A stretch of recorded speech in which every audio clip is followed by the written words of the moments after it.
নিজের বাড়িতে ভালো মন্দ রান্না নেই, মেয়েটা মাংস দিয়ে ভাত খেতে পারছে না, আর তুমি কিনা নিজের ভাইয়ের পকেট ভরাচ্ছ। তিন্নির কিনা মোড়কটাকে কে যেন চুরি করেছে। আমি একটু সাহায্য করতে চেয়েছিলাম, আর তুমি কিনা। ছোট বউ ঠিক কাজই করেছে। তোরও তো ঘরে মেয়ে আছে।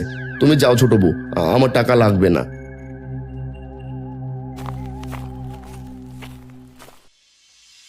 এটা কি করলে দাদা?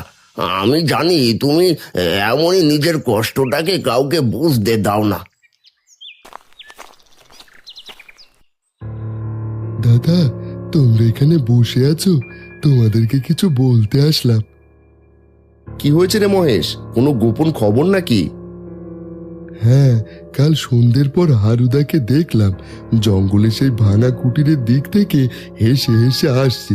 আমি গরু নিয়ে আসার সময় আমার চোখে পড়ে যায়। আমার সন্দেহই ঠিক দাদা। আজ রাতেই চুপি চুপি আমরা সেখানে যাব। আমার বিশ্বাস সেখানেই মোড়কটা আছে। সন্ধে ঘনিয়ে রাত নেমেছে। হারান আর গদাই মহেশের কথা মতো সেই জঙ্গলের উদ্দেশ্যে রওনা হয়।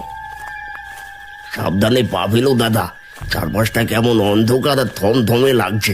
আর যে কোনো সময় যে কোনো বিপদ আসতে পারে। হাতের লাঠিটা শক্ত করে ধরে রাখো।